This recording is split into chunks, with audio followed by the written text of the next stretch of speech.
77వ కీర్తన 14వ వచనం. Psalm 77 verse 14 అందరం కలిసి చదువుకుందాం. 77వ కీర్తన 14వ వచనం.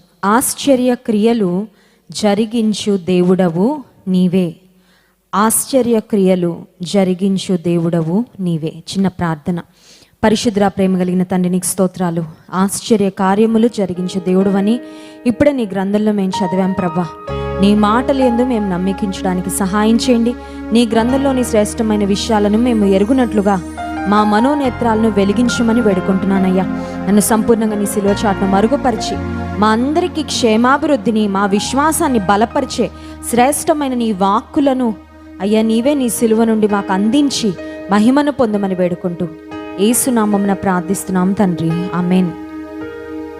యేసుక్రీస్తు ప్రభు ఈ లోకంలో జీవించడానికి ముందు యెషయా అనే ప్రవక్త ద్వారా యేసుక్రీస్తు ప్రభు వారి యొక్క పుట్టుక, ఆయన జన్మను గురించి, పుట్టబోయే మెస్సియా, పుట్టబోయే రక్షకునిలో ఉండే లక్షణాలను గురించి యెషయా అనే ప్రవక్త ముందుగానే ప్రవచించారు. ఆయన ప్రవచించిన ప్రవచనంలో యేసుక్రీస్తు ప్రభువుకు ఉండే పేర్లేంటి, ఆయనలో ఉండే లక్షణాలు ఏంటో యెషయా గ్రంథంలో మనం గమనించగలం. చూడండి, యెషయా గ్రంథము 9వ అధ్యాయము 6వ వచనం. ఏలయనగా మనకు శిశువు పుట్టెను, మనకు కుమారుడు అనుగ్రహింపబడెను, ఆయన భుజము మీద రాజ్యభారముండును. ఆశ్చర్యకరుడు, ఆలోచనకర్త, బలవంతుడైన దేవుడు, నిత్యుడగు తండ్రి, సమాధానకర్తయగు అధిపతి అని అతనికి పేరు పెట్టబడును. ఒక శిశువు పుడతాడు. ఎవరికి అంటే మనకు. ఒక బాబు ఒక ఇంట్లో పుడితే వాళ్ళ కోసం పుడతాడు, కానీ మన కోసం పుట్టాడు కదా. మన కోసం పుట్టాడు అని చెప్పగలిగిన ఒకే ఒక్క శిశువు ఈ లోకంలో పుట్టిన ఆ ప్రత్యేకమైన శిశువు ఎవరంటే యేసుక్రీస్తు ప్రభువే. మరియ గర్భాన పుట్టాడు, కానీ he was born for us. He was not just born for his mother, he was not just born for his family, but he was born for the whole world. ప్రపంచం అంతటి కొరకు ఆయన పుట్టాడు. ఆయన పుడతాడని కొన్ని వందల సంవత్సరాల క్రితమే యెషయా అనే ప్రవక్త ప్రవచించాడు.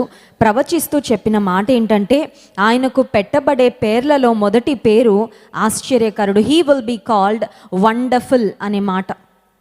చూడండి, ఏదైనా అబ్బురపరిచే, ఆశ్చర్యపరిచే, మనల్ని ఆశ్చర్యచకితుల్ని చేసేది ఏదైనా చూడగానే వావ్ అంటాం, వండర్ఫుల్ అంటాం, అమేజింగ్ అంటాం, ఒక్కసారి ఆశ్చర్యపోతాం.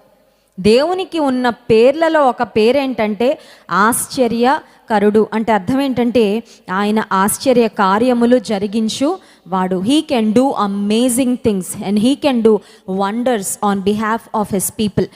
యోబు గ్రంథము 9వ అధ్యాయము 10వ వచనంలో కూడా ఇదే మాటను గురించి దైవజనుడు మాట్లాడతాడు. చూడండి, యోబు గ్రంథము 9వ అధ్యాయము 10వ వచనం. ఎవడునూ తెలుసుకొనలేని మహత్తైన కార్యములను, లెక్కలేనన్ని అద్భుత క్రియలను ఆయన చేయుచున్నాడు. దేవుడు చేసే అద్భుత క్రియలు ఏదో లైఫ్ టైంలో ఒకటి కాదంట, జీవితకాలంలో ఒక్క అద్భుత క్రియ చేశాడండి దేవుడు మాకు అని మనం చెప్పుకోవడానికి ఒకటో రెండో చేయడంట. లెక్కలేనన్ని అంటే something that you can not count. మనం వేళ్లతో లెక్క పెట్టుకోలేని, లేకపోతే డైరీల్లో రాసుకుంటే కూడా సరిపోనన్ని, జీవితంలో కొన్నిసార్లు ఒకదాని తర్వాత ఒకటి, ఒకదాని తర్వాత ఒకటి ఆయన ఆశ్చర్య క్రియలు, ఆశ్చర్య కార్యములు లెక్కలేనన్ని చేసే దేవుడని మనకు వాగ్దానం చేస్తున్నాడు. ఈ రాత్రికాల సమయంలో ఒకవేళ ఒక ఆశ్చర్యమైన కార్యం నా జీవితంలో జరిగితే బాగుండు అని మీరు వెయిట్ చేస్తున్నారేమో. You may be waiting for a breakthrough in your life. చాలా కాలం నుండి, చాలా సంవత్సరాల నుండి మా జీవితం ఎక్కడుందో అక్కడే ఉందండి, ఎక్కడ వేసిన గొంగళి అక్కడే అన్నట్లుగా ఉంది. ఎదుగు బొదుగు లేదు, ఏ మార్పు లేదు, ఆరోగ్య పరిస్థితుల్లో మార్పు లేదు, ఆర్థిక పరిస్థితుల్లో మార్పు లేదు, భర్తలో మార్పు లేదు, పిల్లల్లో మార్పు లేదు, ఆధ్యాత్మికంగా ఏ విధమైన ఎదుగుదల లేదు. జీవితంలో మార్పు లేకుండా ఒక రకమైన స్తబ్దత, స్టాగ్నేషన్ వచ్చేసింది.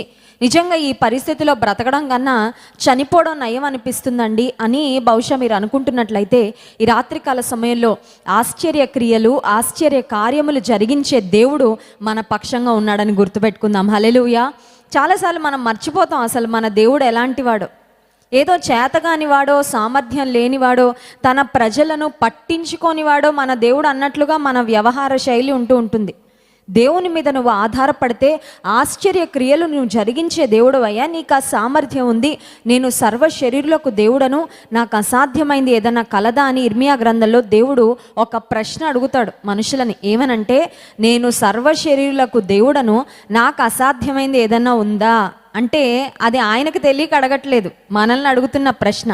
మీరు ప్రవర్తించే విధానం, మీరు ఆలోచించే విధానం, మీరు నా మీద ఆధారపడే విధానం కొన్నిసార్లు చూస్తూ ఉంటే నా ప్రియమైన బిడ్డలారా నాకేమనిపిస్తుందంటే, నాకు అసాధ్యమైంది ఏదన్నా ఉందేమో అన్నట్లుగా మీరు అనుమానంతో బ్రతుకుతున్నారు, అవిశ్వాసంతో బ్రతుకుతున్నారు, ఆనందంగా బ్రతకలేకపోతున్నారు, నా మీద పూర్తిగా ఆధారపడలేకపోతున్నారు. ఎందుకు?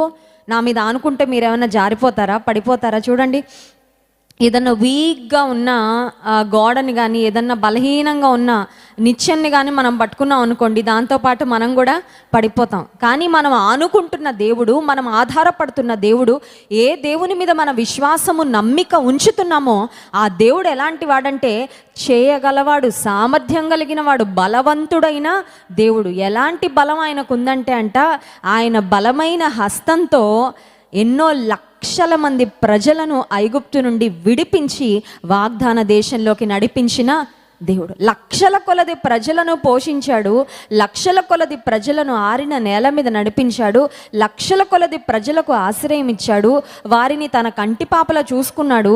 నిన్ను ఒక్కడినే చూసుకోలేడా? నీ కుటుంబాన్ని చూసుకోలేడా? నీ తల్లిదండ్రులు చూసుకోలేడా? నీ తోబుట్టువుల్ని చూసుకోలేడా? ఎందుకు దేవుని మీద ఆధారపడలేకపోతున్నాం?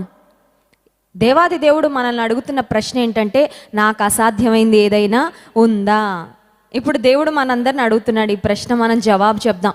మన దేవునికి అసాధ్యమైనది ఏదైనా ఉందా? ఏమీ చెప్పాలి, చెప్పట్లా.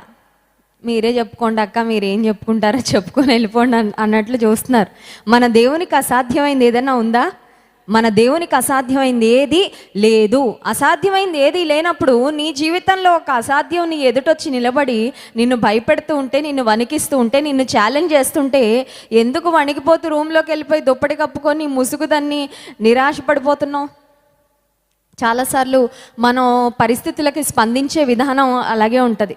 నా దేవుడు ఏమీ చేయలేడండి, నా దేవుడు ఆశ్చర్యకార్యాలు ఏమీ చేయలేడండి, ఈ పరిస్థితిలో ఒక అద్భుతం జరిగితే కానీ నాకు విడుదల రాదండి, ఒక అద్భుతం జరిగితే కానీ మా నాన్నగారికి ఉద్యోగం రాదు, ఒక అద్భుతం జరిగితే కానీ నా భర్తకు ఒక ప్రమోషన్ రాదు, నా భర్తకు ఒక ట్రాన్స్ఫర్ రాదు, ఒక అద్భుతం జరిగితే కానీ మా కుమార్తెకు వివాహం జరగదు.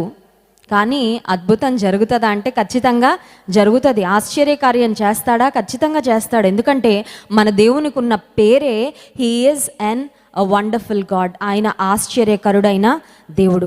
తిరిగి మనం 78వ కీర్తన ఒకసారి చూద్దాం. చూడండి, దేవుడు తన ప్రజల పట్ల చేసిన ఆశ్చర్య కార్యములు, ఆశ్చర్య క్రియలు. 78వ కీర్తన ఆసాపు కీర్తనలో ఆసాపు అనే దైవజనుడు వాటన్నిటిని వ్రాసుకుంటూ వచ్చాడు. మళ్ళీ ఇదే మాట చూస్తాం. 12వ వచనం చూడండి, ఐగుప్తు దేశంలోని సోయను క్షేత్రమందు వారి పితరులు చూచుచుండగా ఆయన ఆశ్చర్య కార్యములను చేసెను. చూస్తూ ఉండగానే చేశాడంట. సీక్రెట్గా ఏం చేయడు, మాయలు మంత్రాలు, కళ్ళ ముందే చేస్తాడు అద్భుత క్రియలు. హల్లెలూయా. 5 రొట్టెలు 2 చేపలు ఏమన్నా వెనక్కి వెళ్ళిపోయి ఎవరికి కనబడకుండా మాయ మంత్రాలు ఏమైనా చేశాడండి? ఒక చిన్న బాలుడు 5 రొట్టెలు 2 చేపలు తెచ్చిచ్చాడంట, అంతే, నిస్వార్థంగా. ఏసయ్య కడుపు నిండడానికి అడిగాడేమో, పోన్లే నా కడుపు నిండడం కంటే ఏసయ్య కడుపు నిండితే మంచిది కదా అనుకున్నాడేమో ఆ బాబు, తెచ్చిచ్చేశాడు. తెచ్చివ్వగానే వాళ్ళ ముందే మాయలు లేవు, మంత్రాలు లేవు, ఆకాశం వైపు ఎత్తాడు, కృతజ్ఞతాస్తుతులు చెల్లించాడు, పంచండి అన్నాడు. కళ్ళ ముందే మల్టిప్లై అయిపోతున్నాయి, కళ్ళ ముందే అద్భుత క్రియలు. మనం ఇప్పుడు మూవీస్లో చూస్తున్నాం, వాటిని గ్రాఫిక్స్తో అలా మల్టిప్లై చేస్తుంటే అది కూడా మనకు ఆశ్చర్యంగానే ఉంటుంది. కానీ ఇన్ రియాలిటీ యేసుక్రీస్తు ప్రభు చేసిన అద్భుత క్రియలు ఆయన శిష్యులు చూస్తున్నప్పుడు వాళ్ళు ఎంత ఆనందంతో పరవశించిపోయి ఉంటారో దేవుని యొక్క గొప్పతనం, ఆయన యొక్క అద్భుత కార్యాలు చేసే శక్తిని చూసి. ఇక్కడ కూడా అదే మాట ఆసాపు అనే దైవజన్ రాస్తున్నాడు. ఆయన ఆశ్చర్య కార్యములు చేయవాడు. 13వ వచనం, ఆయన సముద్రమును పాయలుగా చేసి వారిని అద్దరికి నడిపించెను. సముద్రము ఎదుట నిలబడినప్పుడు, సముద్రపు అలలు వారిని మింగడానికి రెడీగా ఉన్నప్పుడు సముద్రాన్ని దేవుడు పాయలు చేసి ఆరిన నేల వలె they walked on it as if on dry ground అనే మాట ఉంటుంది. సముద్రపు నీరు అలాగా కొన్ని వందల వేల సంవత్సరాల నుండి ఉండి ఆ సముద్రం లోపల భాగంలో మట్టి ఎలా ఉంటుందంటే చాలా కొన్నిసార్లు చాలా బంకగా ఉంటుంది, అంటే దానిలో కాలు వేస్తే అది కిందకు ఒక ఊబిలో వెళ్ళిపోయినట్టు ఉంటుంది. నిజానికి ఫరో రథములు లేక ఫరో సైన్యం కూడా అందులో లోపలికి వెళ్ళిపోయి ఇంక అక్కడే ఉండిపోయారు. కానీ దేవుని ప్రజలకు దేవుడు చేసిన అద్భుతం, వాటర్ అంతా సెపరేట్ చేసి ఆరిన నేలలా చేసేసాడు అంట. కారణం ఏంటంటే వృద్ధులు ఉండుంటారు, చిన్నపిల్లలు ఉండుంటారు. వాళ్ళు అలా కాళ్ళు తడుస్తా నీటిలో నడిస్తే వాళ్ళకి ఏమవుతుంది? చలికాలం మొదలైంది కదా, కొంచెం చల్లగాలి చెవుల్లోకి వెళ్ళిపోయినా మనకి ఏమైపోద్ది? జలుబు వచ్చేస్తుంది, దగ్గు వచ్చేస్తుంది, జ్వరం వచ్చేస్తుంది. కొంతమంది చలిని కూడా తట్టుకోలేరు. అందుకనే దేవుడు వారిని ఎంత ప్రేమించాడంటే he was so mindful about taking care of his children. దేవుడు తన ప్రజలను కాపాడడంలో ఎంత శ్రద్ధ చూపించాడంటే, ఒకని తల్లి వారిని ఆదరించినట్లు నేను ఆదరిస్తానన్నాడు కదా. అందులో చంటి పిల్లలు ఉంటారు ఇశ్రాయేలీల్లో, వృద్ధాప్యంలో ఉన్న స్త్రీలు ఉంటారు, పురుషులు ఉంటారు. ఒకవేళ ఆ నీరంతా అలాగే తడిగా ఉంటే వాళ్ళు సరిగ్గా నడవలేరు, వాళ్ళు ఇబ్బంది పడతారు, ఆరోగ్య సమస్యలు వస్తాయి అని చెప్పి దేవుడు వారికి ఎలా సహాయం చేశాడంటే ఆ నేలను కూడా డ్రై గ్రౌండ్గా చేసేసాడు. ఆరిన నేల మీద నడిచినట్లుగా వారు నడిచారు. ఆ తర్వాత ఆయన నీటిని రాశిగా నిలిపెను.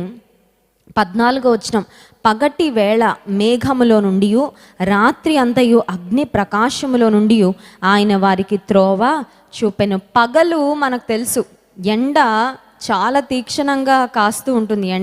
ఆ ఎండకు చాలామందికి వడదెబ్బ తగులుతూ ఉంటుంది, ఎండకు తలనొప్పి వచ్చేస్తూ ఉంటుంది, ఎండకు రకరకాల ఆరోగ్య సమస్యలు వచ్చేస్తూ ఉంటాయి. కానీ దేవుడు వారిని పగటిలో మేఘస్తంభం ఉంచి చాలా కూల్గా, అంటే ఒక దైవజనుడు కొన్ని పరిశోధనలు చేసి చెప్పిన మాట ఏంటంటే, ఆ మేఘ స్తంభం వారి మీద ఉండడం వలన వారికి పగలు ఏసీలో ఉండట్టు ఉండేదంట. అంటే చుట్టూ ఏమో ఎండ కనబడుతూ ఉండేది, వాళ్ళకి లోపల ఆ మేఘ స్తంభం క్రింద ఎలా ఉండేదంటే ఏసీలో ఉన్నట్లు ఉండేది. నిన్నటి నుంచి ఇక్కడ వాతావరణం చూస్తుంటే నాకు యుఎస్లో డెన్వర్లో నేను ఉన్న రోజులు నాకు గుర్తొచ్చాయి. ఎందుకంటే ట్యాప్ అలా తిప్పగానే ఇదేదో ఐస్ కారుతున్నట్టుంది, ట్యాప్లో నుంచి చేతులన్నీ ఫ్రీజ్ అయిపోతున్నాయి లిటరల్గా. అప్పుడు అనుకున్నాను, యుఎస్లో అయితే చక్కగా సింక్స్ దగ్గర కూడా ఈవెన్ చేతులు కడుక్కోవడానికి కూడా హాట్ వాటర్ ఉంటాయి, కోల్డ్ వాటర్ ఉంటాయి. సో కోల్డ్ వాటర్ తిప్పాల్సిన అవసరమే ఉండదు. బయట ఎంత మంచున్నా లోపలికి ఇంట్లోకి వెళ్ళగానే చక్కగా హీటర్ ఆన్ చేసుకుంటే వెచ్చగా, కారులోకి వెళ్ళగానే చక్కగా వెచ్చగా ఉంటుంది హీటర్ ఆన్ చేసుకోగానే. నిజానికి దేవుడు తన ప్రజలను ఎంత సంరక్షించాడంటే చుట్టూ ఎండున్న వారికి మాత్రం చక్కగా మేఘస్తంభంలో ఏసీలో ఉన్నట్లు అంత కంఫర్టబుల్గా వారికి ఉండేది. ఆ తర్వాత రాత్రి కాలంలో అగ్ని స్తంభాన్ని వారి కొరకు ఉంచాడు. ఈ అగ్ని అనేది కేవలం వారికి వెలుగునివ్వడానికి మాత్రమే కాదు, కానీ రాత్రి కాలంలో భయంకరమైన జంతువులు, అడవిలో ఉండే మృగాలు, పాములు, క్రిమికీటకాలు వీరి మీద దాడి చేయకుండా వీరిని ప్రొటెక్ట్ చేయడానికి వీరికి ఒక ప్రొటెక్షన్గా పిల్లర్ ఆఫ్ ఫైర్, అగ్ని స్తంభాన్ని దేవుడు ఉంచినట్లుగా దేవుని వాక్యంలో మనం చూస్తున్నాం. ఆ తర్వాత మనం గమనించినట్లయితే 15వ వచనం, అరణ్యములో ఆయన బండలు చీల్చి సముద్రమంత సమృద్ధిగా వారికి నీరు త్రాగనిచ్చెను. బండ చీల్చాడు, నీళ్ళు వచ్చాయి, కరెక్టే. అన్ని లక్షల మందికి నీరు కేవలం గొంతు తడుపుకొని నీరు కాదంట, సమృద్ధిగా నీరు ఇచ్చాడంట. సమృద్ధిగా నీరు, సముద్రం అంత సమృద్ధిగా వారికి నీరు. దేవుడిచ్చే ఆశీర్వాదాలు చాలా సమృద్ధిగా ఉంటాయండి. When he starts to bless your life, he will bless you with abundance. దేవుడు సమృద్ధిని ఇస్తాడు. దావీదు భక్తుడు కూడా అదే అంటాడు, నా గిన్నె నిండి పొర్లుచున్నది. అంటే అర్థం ఏంటంటే సమృద్ధి. నాకు సరిపడినంతే కాదు, నాతో ఉన్న వాళ్ళకు కూడా నేను పెట్టగలిగేంత, నా బంధువులకు కూడా నేను ఇవ్వగలిగేంత, నా మీద ఆధారపడే వాళ్ళకు కూడా నేను ఇవ్వగలిగేంత సమృద్ధిని దేవాతి దేవుడు దయచేస్తాడు అని. నిజానికి సముద్రంలో వారు ప్రయాణం చేస్తున్నప్పుడు బహుశా కొన్ని వాటర్ బాటిల్సో నీళ్ళ ఇవో క్యాన్సో ఏవో కొన్ని తీసుకొని బయలుదేరి ఉంటారు ఐగుప్తు నుంచి. కానీ ఎంత దూరం వరకు వారికి నీరు వస్తుంది, ఎంత దూరం వరకు వారు మోసుకొచ్చిన నీరు సరిపోతుంది? ఆ తర్వాత కొన్నిసార్లు చూడండి, వాటర్ లేవనేసరికి మనకి ఇంకెక్కువ దాహం అయిపోతూ ఉంటుంది. వాటర్ కదండి, ఫాస్టింగ్ చేసినప్పుడు ఎక్కువ ఆకలేసినట్లు వాటర్ లేవనేసరికి ఇంకెక్కువ ఆతృత అయిపోతా ఉండి, ఇంకెక్కువ దొరికితే బాగుండి, ఇంకెక్కువ, అంటే కడుపులో పట్టకపోయినా కొంచెం తాగేయాలని కొన్నిసార్లు అలా ఆతృత అనిపిస్తూ ఉంటుంది.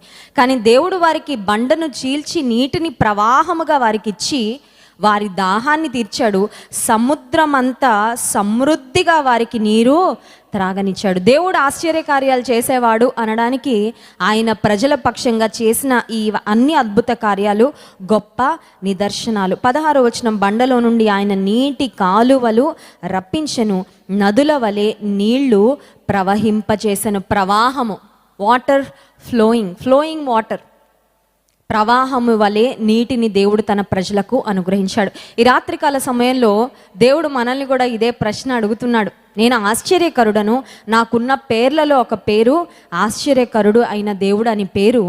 నేను ఆశ్చర్య కార్యాలు చేయడానికి సిద్ధంగా ఉన్నాను. ఐఎమ్ షూర్ మీ అందరికి కూడా ఆశ్చర్య కార్యాలు కావాలి, కానీ ఆశ్చర్య కార్యములు చేయగలనని మీరు నమ్మగలరా అని దేవాతి దేవుడి రాత్రికాల సమయంలో అడుగుతున్నాడు. నమ్మగలమా? Hallelujah. If you can believe, all things are possible to him who believes. Hallelujah. నీవు నమ్మగలిగితే దేవుడు ఆశ్చర్య కార్యములు, గొప్ప కార్యములు మన జీవితంలో చేయగలడు. చాలాసార్లు మన జీవితంలో దేవుని యొక్క సామర్థ్యాన్ని మనం లిమిట్ చేస్తూ ఉంటాం.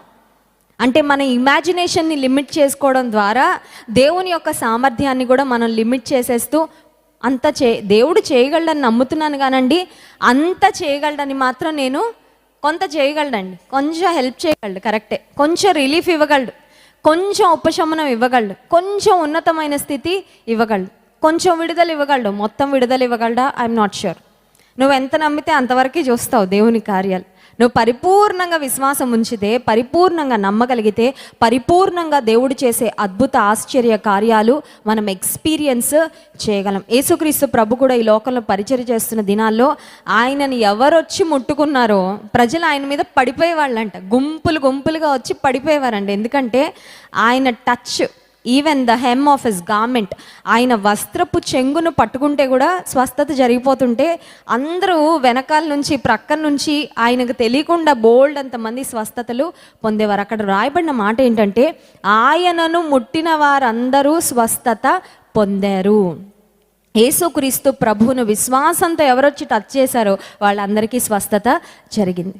ఈ రాత్రికాల సమయంలో యేసుక్రీస్తు ప్రభు ఫిజికల్గా మన మధ్యలో లేరు, కానీ ఆత్మరూపిగా మన మధ్యలో ఉన్నారు. మనం కూడా ఆశ్చర్యకరుడైన దేవా, నీ ఆశ్చర్యకార్యం నేను పొందుకోవాలని ఆశపడుతున్నానని విశ్వాస నేత్రాలతో ఆయన చూస్తూ, విశ్వాసంతో ఆయన ముట్టుకోగలిగితే, ఆయన స్పర్శను మనం పొందుకోగలిగితే, I'm sure we all will also go from here receiving his miracles. హల్లెలూయా.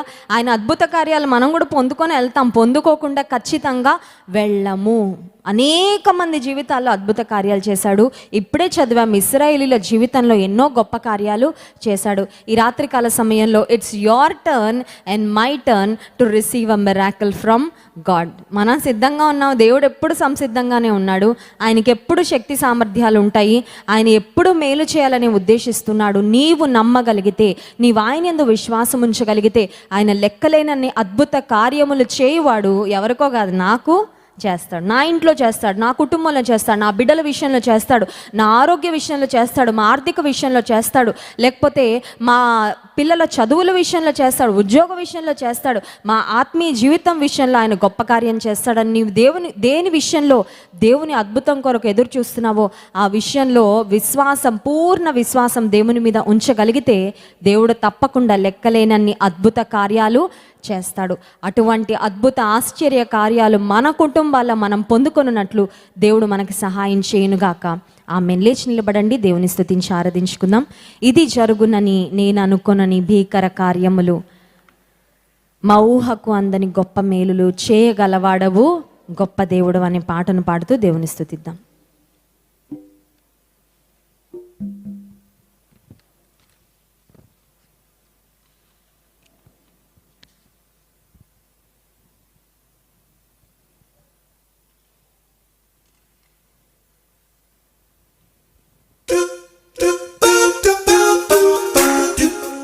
అందరం సంతోషంగా చప్పట్లు కొడదామండి.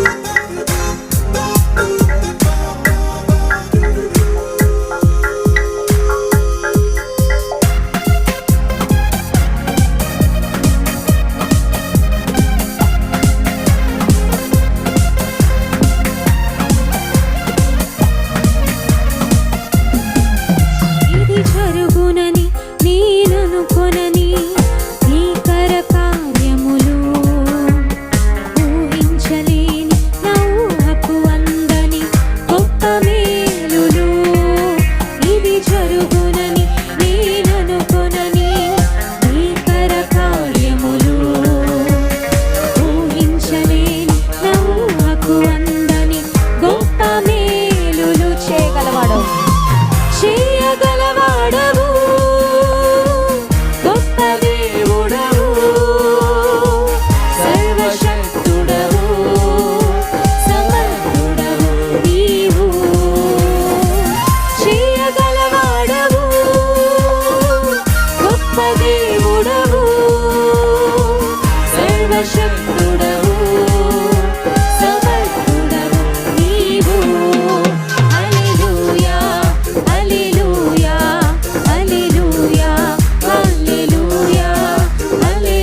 చేశాడు.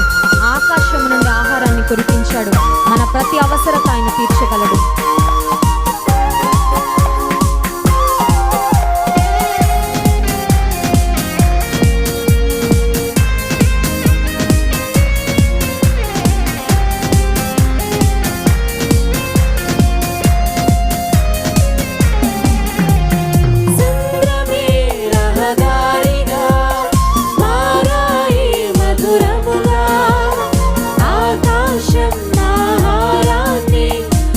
Repeat.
వైపు ఎత్తుదాం.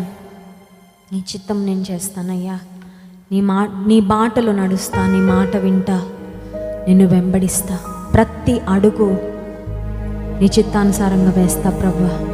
నీ అడుగుల్లో నడిచే భాగ్యం నాకు ఇవ్వయ్యా. నీ మార్గాల్లో ఉండి ఎన్నడూ తొలగిపోకుండా స్థిరమైన మనసుతో నిన్ను వెంబడించే కృప నాకు ఇవ్వయ్యా. నీ హృదయానుసారురాలిగా, నీ హృదయానుసారుడుగా ఈ లోకంలో బ్రతికి కృప నాకు ఇవ్వు తండ్రి. ఆరాధన యేసు నీకే, ఆరాధన యేసు నీకే, ఆరాధన యేసు నీకే, ఆరాధన యేసు నీకే.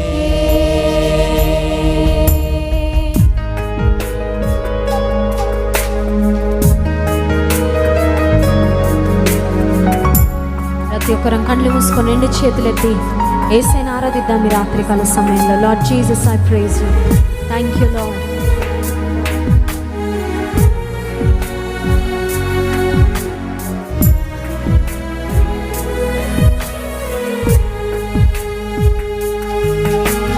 ఆరాధన యేసు నీకే,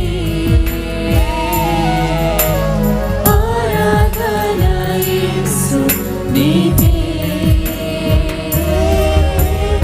ఆరాధన యేసు నీకే, ఆరాధన యేసు నీకే. నీ చిత్తమునే చేసేదా, నీ బాటలోనే నడిచేదా, నీ మార్గములోనే నిలిచేదా, నిన్ను వెంబడించేదా. నీ చిత్తమునే చేసేదా, నీ బాటలోనే నడిచేదా, నీ మార్గములోనే నిలిచేదా, నిన్ను వెంబడించేదా. ప్రతి ఒక్కరం చెప్తాం. ఆరాధన యేసు నీకే, ఆరాధన యేసు నీకే, ఓ ఆరాధన యేసు నీకే, ఆరాధన యేసు నీకే. గాలి, నీరు, అగ్ని నీ మాటకు లోబడుతున్నాయ్యా. నేను లోబడతా ప్రభా, నీ ప్రతి మాట వింటానయ్యా, నీ మాటకు విధేయత చూపిస్తా ప్రభా.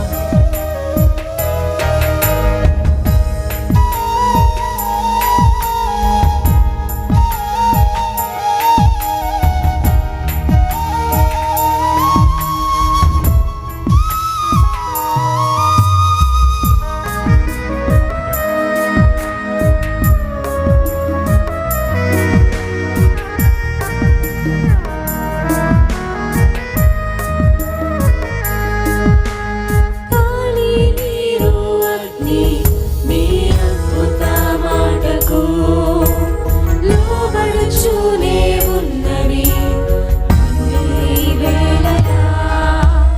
గాలి, నీరు, అగ్ని నీ అద్భుత మాటకు లోబడుచూనే ఉన్నవి. అవునయ్యా, నీటిపై నడిచిన నీ పాదాలు చూస్తాను. Yes Lord, I will follow you in every single step. చూచుచూనే నడిచెదా అన్ని వేళలా, నీటిపైన నడచిన నీ అద్భుత పాదములు. చూచుచూనే నడిచెదా అన్ని. ఆరాధన నీకేనయ్యా, ఆరాధన యేసు నీకే, ఆరాధన యేసు నీకే, ఓ ఆరాధన యేసు నీకే, ఆరాధన యేసు నీకే. కేవలం కిందున్న వారు మాత్రమే మీ 2 చేతులు ఆకాశం వైపు ఎత్తి let's all lift our hands to God. దేవుని వైపు మన 2 చేతులు ఎత్తి నిన్న నిన్ను ఆరాధిస్తానయ్యా. పూర్ణ హృదయముతో, పూర్ణ శక్తితో, పూర్ణ బలముతో, పూర్ణ మనస్సుతో దేవుని ఆరాధించాలని ఆయన వాక్యం సెలవిస్తుంది. పరిపూర్ణమైన ఆరాధన, హృదయపూర్వకమైన ఆరాధన ఈ రాత్రికాల సమయంలో యేసుకు సమర్పిద్దామా?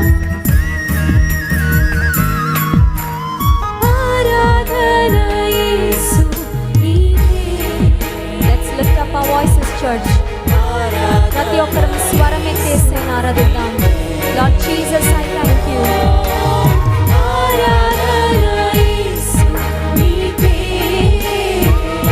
స్తోత్రాలయ్యా. Thank you, Lord. మరి ఒక్కసారి అందరం కలిసి దేవుని ఆరాధిద్దాం.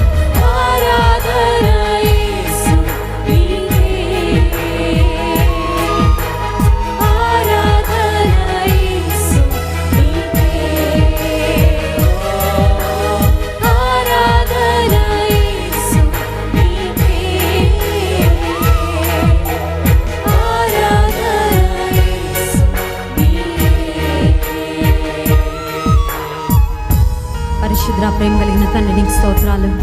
మా రక్షకుడు అయిన యేసయ్యా, నీకు వందనాలయ్యా. నీ రక్తం ఇచ్చి మమ్మల్ని కొన్న తండ్రి, నీకు స్తోత్రాలు. అపవాది యొక్క సంఖ్యల నుండి నరక పాత్రమైన మా జీవితాలను ప్రభువా నీవే మార్చినందుకు, విమోచించినందుకు, రక్షించినందుకు నీకు స్తోత్రాలు. నీ ప్రియ బిడ్డలుగా మమ్మల్ని చేసుకున్నందుకు స్తోత్రాలు. ఈ రాత్రికాల సమయంలో విమోచింపబడిన నీ ప్రజలుగా నిన్ను స్తుతించి ఆరాధిస్తున్నాం ప్రభా. నీవు మా పట్ల చేసిన ప్రతి మేలును, ఉపకారమును బట్టి స్తోత్రాలు. నీవు చేసిన కార్యాలు, నీవు చేస్తున్న కార్యాలు, నీవు చేయబోతున్న అద్భుతాలను బట్టి ముందుగా నిన్ను స్తుతిస్తున్నాం ప్రభా. ఆయన లెక్కలేనన్ని అద్భుత కార్యములు చేయవాడని నీవిచ్చిన వాగ్దానమును మా కుటుంబాలలో, మా సంఘములో ఆ మాట, ఆ వాగ్దానం యొక్క నెరవేర్పును మేము చూడడానికి సహాయం చేయండి. ఎంతమంది అయితే ఒక అద్భుతం కావాలని ఆకాశము వైపు తమ కన్నులెత్తి చూస్తూ ఉన్నారో ప్రభా, ఒక ఎక్స్పెక్టేషన్తో, ఒక హోప్తో, ఒక నిరీక్షణతో నీ వైపు చూస్తున్నారు, వారందరి జీవితాల్లో నీవే కార్యం చేయండి, మేలు చేయండి అయ్యా. అద్భుత కార్యము నీవు జరిగించమని కోరుకుంటున్నాం ప్రభా. Lord, we receive great things from you with faith Lord. విశ్వాసంతో పొందుకుంటున్నామయ్యా, పొందుకొనిచున్నామని నమ్ముతున్నాం ప్రభా. అనారోగ్యాలతో ఉన్న వారికి మంచి ఆరోగ్యము, ఆర్థిక ఇబ్బందుల్లో ఉన్న వారికి గొప్ప విడుదల, మనశ్శాంతి లేని వారి కుటుంబ పరిస్థితుల్లో గొప్ప మార్పు, సమాధానము, ఇంకా జీవితంలో ఏం కావాలని ఆశిస్తూ నీ వైపు చూస్తున్నారో వారి పక్షంగా నీవే కార్యాలు చేయ ప్రభా. ఏ కుటుంబాల్లో ఇంకా వారి కుటుంబీకులు తమ ప్రియులు రక్షణ పొందక, నీ మార్గాన్ని తెలుసుకోక లోకంలో బ్రతుకుతున్నారు, తిరుగుతున్నారు, వారిని కూడా నీవే జ్ఞాపకం చేసుకొని నీ కనికరము చొప్పున, నీ దయ చొప్పున, నీ వాత్సల్యత చొప్పున వారిని జ్ఞాపకం చేసుకోమని వేడుకుంటున్నాను ప్రభా. ఈ రాత్రికాల సమయంలో నీ వాక్యం ద్వారా సూటిగా మాతో మాట్లాడమని వేడుకుంటున్నానయ్యా. నీ ముఖాంతరములో నుండి ప్రభా నీ స్వరాన్ని మీరే మాకు వినిపింపచేయమని వేడుకుంటున్నాము. ఆ రాత్రి నాయన యాకోబు పరలోక దర్శనాన్ని చూశాడు, నీతో పెనుగులాడాడు ప్రభా. నీ ఆశీర్వాదం కొరకు ఈ రాత్రికాల సమయంలో కూడా నీ ప్రజలుగా ఉన్న మేము నీ ఆశీర్వాదము కొరకు తాపత్రయపడడానికి, నీ ఆశీర్వాదాలు మేము పొందుకోవడానికి సహాయం చేయండి. నీ వాక్యంలో మమ్మల్ని అందరినీ స్థిరపరచండి. బలమైన నీ ఆత్మ కార్యములు మా హృదయాల్లో, మా కుటుంబాలు జరిగించమని వేడుకుంటూ ఘనత, మహిమ, ప్రభావం మీకే చెల్లిస్తూ ఈ స్తుతి, ఆరాధన, ప్రార్థన యేసు నామమున మీకే సమర్పిస్తున్నాము తండ్రి. ఆమేన్.